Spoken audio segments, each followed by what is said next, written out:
हाँ जी, good morning, good morning, good morning दोस्तों। कैसे हैं आप सभी लोग? मैं उम्मीद करती हूँ आप सभी लोग अच्छे होंगे, स्वस्थ होंगे और अपनी पढ़ाई भी अच्छे से मन लगाकर शिद्दत और ईमानदारी के साथ कर रहे होंगे। तो चलो फटाफट से शुरू कर देते हैं अपनी 18 और 17 तारीख की करंट अफेयर्स को। दोनों दिन की करंट अफेयर्स हम इसी क्लास में कवर करेंगे, तो ध्यान से एक एक प्रश्न सुनते हुए चलना। अच्छा, बाद में पीडीएफ कहाँ मिलेगी, टेलीग्राम बैन हो गया, ये सारी बातें भी मैं आपकी क्लियर कर दूंगी। पर पहले देख लेते हैं कुछ इंपॉर्टेंट से, बेहतरीन से इन 2 दिनों के प्रश्नों को जो हमारे एग्जाम के पॉइंट ऑफ व्यू से इंपॉर्टेंट है।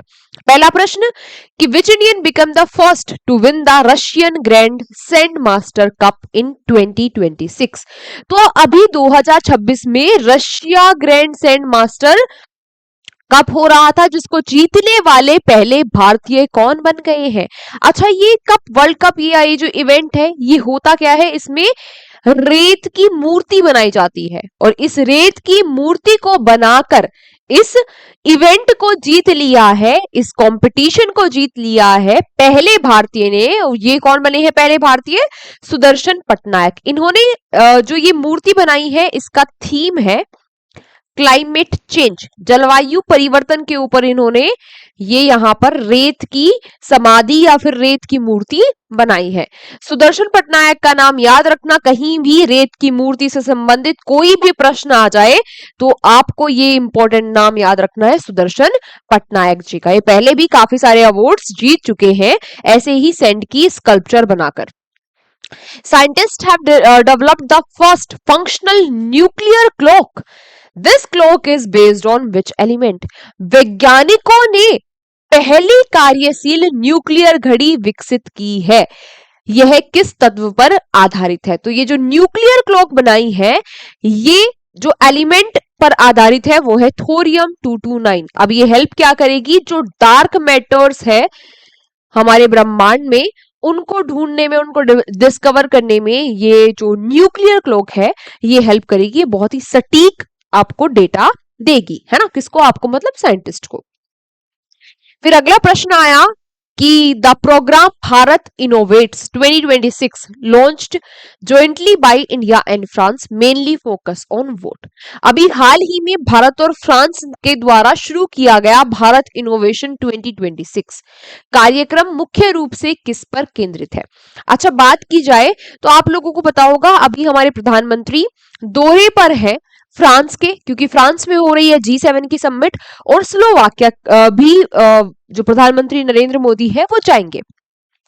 अब फ्रांस के साथ भारत ने लॉन्च किया है भारत इनोवेशन 2026, जो मेनली आधारित है global startups and deep tech partnership पर, है ना? कहां पर ये जो बात हुई है दोनों देशों के प्रधानमंत्री और राष्ट्रपति के बीच में? नीस एक जगह है फ्रांस में, हो सकता है आपसे जगह पूछ ली जाए। नीस एक जगह है फ्रांस में, वहां पर ये मीटिंग रही। अच्छा, इनका तो आपको पता ही होगा, ये तो भारत के प्रधानमंत्री नरेंद्र मोदी जी है, और ये कौन है?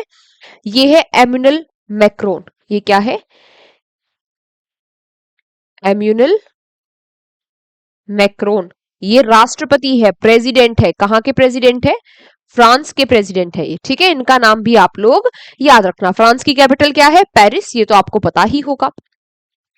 फिर बात आई, IIT Madras has created a cell level 3D atlas of the human brain stream. What is it called? अभी हाल ही में आईआईटी मद्रास ने मानव ब्रेन स्ट्रीम का सेल स्तरीय 3D एटलस विकसित किया है। इसका नाम क्या है? इसको नाम दिया गया है एंकर। किसने विकसित किया? आईआईटी मद्रास ने। ये क्या है? जो रीजन है, एक हिस्सा है, जो पार्ट है एक ब्रेन का, ब्रेन स्टेम, इसका बहुत ही डिटेल मैप बनाया है किसने? आईआईटी मद्रास ने, ठीक है? जो कॉम्प्लेक्स रीजन है ये ब्रेन का, अब इसकी सटीक जो रिसर्च वगैरह है इसके ऊपर डेटा अब इस एटलस के थ्रू मिल जाएगा। किसने बनाया? याद रखना, आईआईटी मद्रास ने। नाम क्या दिया गया इसको? Anchor. Who is the newly appointed Chief of Army Staff of India? तो भारत के नए चीफ ऑफ आर्मी स्टाफ कौन बनेंगे? नए सेना प्रमुख कौन बनेंगे? 30 जून को ये भारत के नए सेना प्रमुख बनेंगे।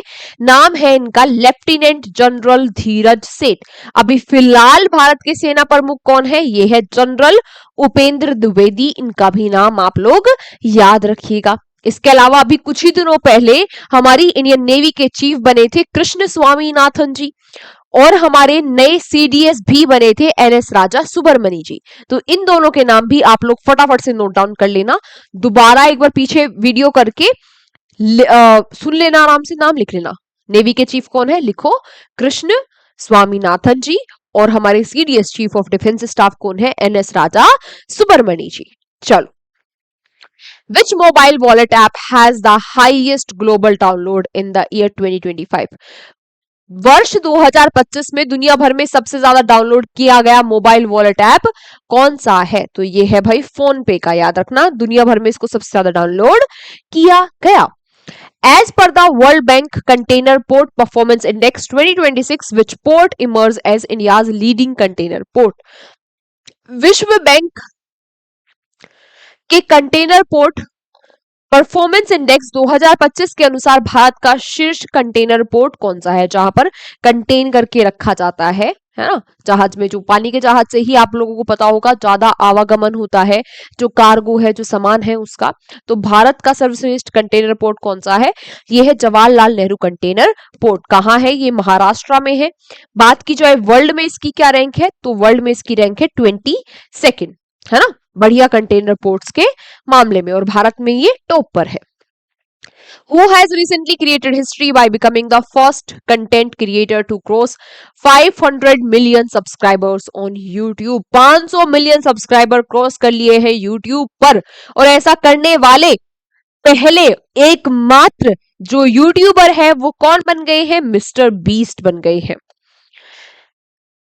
भागलपुरी silk, Kuchai silk, Munda jewelry, and the bamboo handicraft has recently been awarded the GI tags for which Indian state? तो अभी हाल ही में भागलपुर सिल्क, कुचाई सिल्क, मुंडा आभूषण और जो बेम्बू हस्तशिल्प है, इनको जीआई टैग यानी कि ज्योग्राफिकल इंडिकेशन टैग दिया गया। आपसे पूछा गया कि ये किस भारतीय राज्य से संबंधित है, तो ये संबंधित है झारखंड से, याद रखना, किसी ना किसी एग्जाम में आपको टकराएगा। अच्छा, पहली वो वस्तु कौन सी है जिसको जीआई टैग मिला? तो 2004-5 में पहली वो वस्तु है दार्जिलिंग की टी, जिसको ज्योग्राफिकल इंडिकेशन टैग दिया गया। ज्योग्राफिकल इंडिकेशन टैग क्या होता है? जब किसी वस्तु के की बहुत ज्यादा यूनिकनेस हो, किसी स्थान पर बहुत ही यूनिक सी वस्तु है, जैसे दार्जिलिंग की टी है, बहुत ही फेमस है, बहुत ही यूनिक है, तो अब इस वस्तु के नाम से पूरे एक रीजन को जाना जाए, उसकी एक खुद की आइडेंटिटी बन जाए, जिससे मतलब उसको एक नाम, एक पहचान मिल जाए, है ना। तो इसलिए जीआई टैग दिए जाते हैं ऐसी ही यूनिक चीजों को। In which state was the first trial flight of India's indigenous C295 transport aircraft successfully completed recently? Bharat के स्वदेशी C295 परिवहन विमान की पहली परीक्षण उड़ान हाल ही में किस राज्य में सफलतापूर्वक पूरी की गई? पहली बात आपको यहां पर एक पता चली, क्या पता चली? कि ये जो C295 है ये ट्रांसपोर्ट एयरक्राफ्ट है, जैसे कि तेजस हो गया, Su-30 MKI हो गया, या राफेल हो गया, ये क्या है? Fighter jet. उसी तरीके से C295 क्या है? ट्रांसपोर्ट एयरक्राफ्ट है, ठीक है, हमारी सेना का, है ना, स्पेशली हमारी इंडियन एयरफोर्स का। बात की जाए इसका पहला जो इंडिया का स्वदेशी ये C295 है, इसकी पहली सफलतापूर्वक जो उड़ान है वो कहां पर भरी गई? तो कहां पर? वडोदरा, गुजरात में। वडोदरा, गुजरात में। अच्छा, इसको किसने मिलकर बनाया? टाटा और एयरबस ने। टाटा ऑब्वियसली इंडिया का है और एयरबस स्पेन की कंपनी है, ठीक है, ये बात भी याद रखना।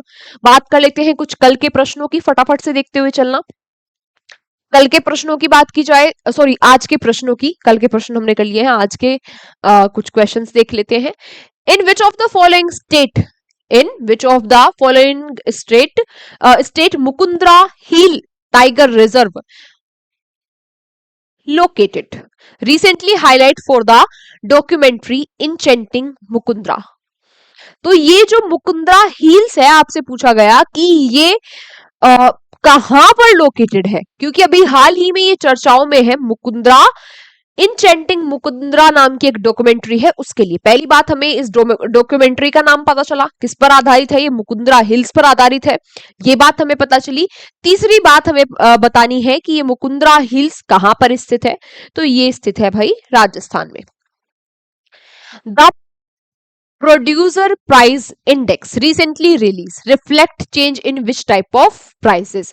हाल ही में प्रोड्यूसर प्राइस पीपीआई जारी किया गया, ये किस प्रकार के मूल्य परिवर्तनों को दर्शाता है, तो पीपीआई दर्शाता है प्रोडक्ट प्राइस लेवल को, मतलब कि जो सेवा है, जो सर्विसेज है और जो प्रोडक्ट बनने की कीमत आई है, जैसे मान लो कोई प्रोडक्ट बना है ना, और जब वो कंज्यूमर तक पहुंचा तो उस प्रोडक्ट के प्राइस में कितने बदलाव आए, ये उसको दर्शाता है, कितनी उसकी कॉस्ट आई, ट्रांसपोर्ट की कॉस्ट कितनी आई, कितना जो लोग बेच रहे हैं बेचा उन्होंने, होलसेल वालों ने कितना उस पे मार्जिन आया, रिटेलर्स पे कितना मार्जिन आया, तो ये उसको दर्शाता है। ठीक है, अच्छा इसके अलावा एक और बात याद रखना, होलसेल प्राइस इंडेक्स लिख लेना।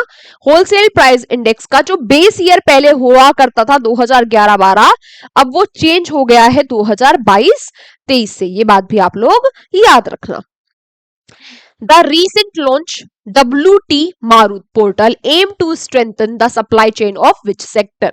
तो ये जो WT मारुत पोर्टल है, ये विंड एनर्जी सेक्टर की सप्लाई चेन को मजबूत बनाने के लिए लॉन्च किया गया। WT का मतलब ही क्या क्या है यहां पर, विंड टरबाइन। क्या है, विंड टरबाइन। जो हमारे new and renewable energy minister है, नाम क्या है इनका, प्रहलाद जोशी, इनके द्वारा इसको लॉन्च किया गया।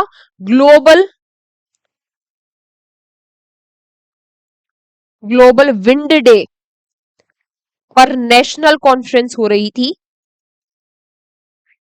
कहां हो रही थी ये नेशनल कॉन्फ्रेंस, गोवा में, वहां पर इस पोर्टल को लॉन्च किया गया, जो कि जो विंड सेक्टर है, जो विंड एनर्जी सेक्टर है, इसकी सप्लाई चेन को मजबूत बनाने के लिए है ये WT मारुत पोर्टल।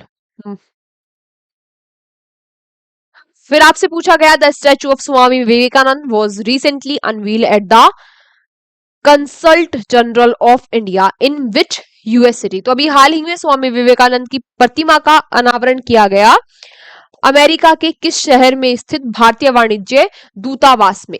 तो अच्छा, ये उसी शहर में किया गया जहां पर 1893 में जो स्वामी विवेकानंद जी है, इन्होंने भाषण दिया था वर्ल्ड पार्लियामेंट ऑफ रिलीजन्स के ऊपर एक बैठक हो रही थी, जिसमें 1893 में स्वामी विवेकानंद जी ने भाषण दिया था और सभी लोग इनके भाषण से बहुत इंप्रेस हुए थे। कहां पर था ये, शिकागो, बिल्कुल सही बात।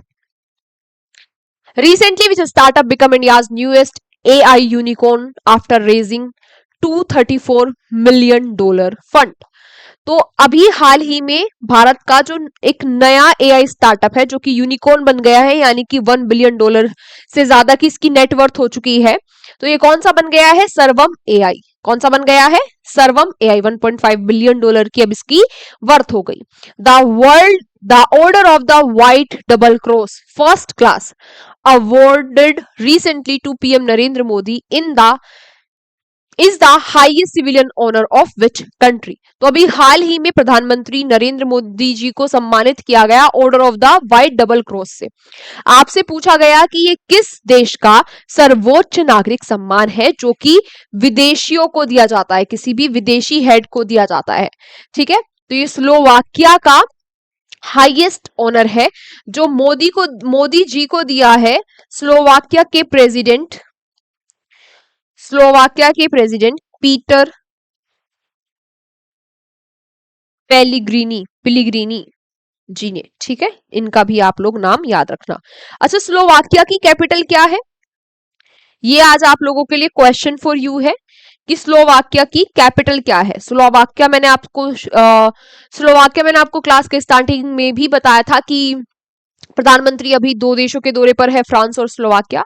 तो काफी चर्चाओं में रहा, इसलिए आपको बताना है आज कमेंट बॉक्स में किसकी कैपिटल क्या है। प्रेसिडेंट मैंने आपको बता दिया, हाईएस्ट अवार्ड भी याद रखना में वो जो अभी मोदी जी को दिया गया, ठीक है। Which university secure the top position among government universities in the IIRF ranking 2026। तो IIRF रैंकिंग में सरकारी विश्वविद्यालयों की श्रेणी में शीर्ष स्थान किसने प्राप्त किया है? JNU university. कहाँ है? दिल्ली में है। सेकंड नंबर पर कौन आया? सेकंड नंबर पर आया है दिल्ली यूनिवर्सिटी यानी कि DU, और फर्स्ट पर JNU। हाल ही में 52 buti sari, Pattharkatti stone craft and Pidhiya painting which recently receive GI tag and remain in discussion is mainly associated with which Indian state। तो अभी हाल ही में GI टैग दिया गया है 52 बूटी साड़ी, पत्थरकटी स्टोन क्राफ्ट और पिधिया पेंटिंग को। आपसे पूछा गया कि ये किस राज्य से संबंधित है? तो ये संबंधित है बिहार से। याद रखना, काफी इंपॉर्टेंट है, किसी ना किसी एग्जाम में पूछ ही लिया जाएगा। recently in which state has the Ministry of Defense approved the establishment of a new NCC state directorate। हाल ही में रक्षा मंत्री ने किस राज्य में नए NCC स्टेट डायरेक्टरेट की स्थापना को स्वीकृति दी है? तो आंध्र प्रदेश और झारखंड दोनों राज्यों में एनसीसी के डायरेक्टरेट बनने को अप्रूवल दे दिया है हमारे डिफेंस मिनिस्टर राजनाथ सिंह जी ने।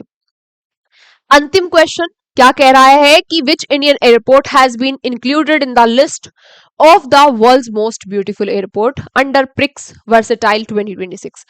तो प्रिक्स वर्सेटाइल 2026 के अंतर्गत विश्व के सबसे सुंदर एयरपोर्ट की लिस्ट में भारत का कौन सा एयरपोर्ट शामिल हुआ है? एक तो नवी मुंबई एयरपोर्ट और एक गुवाहाटी का गोपीनाथ बारदोई एयरपोर्ट, ठीक है। दोनों ही नाम आप लोग याद रखना। क्लास हमारी यहीं तक है। बात की जाए पीडीएफ के बारे में, तो इसकी पीडीएफ आप लोगों को पता होगा, नीट के पेपर की वजह से 22 जून तक टेलीग्राम अभी बैन किया हुआ है भारत में। तो अब बात करें अगर पीडीएफ की, तो पीडीएफ आपको फिलहाल अभी आप यहीं से है तो नोट डाउन कर लेना, या तो फिर मैं एक व्हाट्सएप चैनल बनवाकर एग्जाम जर्नी का उसका लिंक डलवा दूंगी अभी नीचे कमेंट बॉक्स में। पीडीएफ का लिंक ही सीधा आपको कमेंट बॉक्स में मिल जाएगा। या तो फिर कोशिश करना कि आपके नोट्स तो बनी जाते हैं, है ना। मैं आपको कहती हूँ कि हैंड रिटन नोट्स बनाया करो, तो नोट्स तो बनी जाते हैं, क्वेश्चन आपने लिख ही लिया होगा। बाकी ये सारी पीडीएफ जैसे ही टेलीग्राम वापस आता है तो हम वहां डलवा देंगे, या तो फिर व्हाट्सएप चैनल बनवाकर उसमें डलवा देंगे, जैसा भी सही रहेगा। मैं आपको कमेंट बॉक्स में लिंक पिन करवा दूंगी, ठीक है। मिलते हैं आपसे कल की क्लास में, तब तक आप लोग हंसते रहिए, मुस्कुराते रहिए, देखते रहिए exam journey. Take care, bye bye. मिलते हैं आपसे कल सुबह 7 बजे करंट अफेयर्स की क्लास में।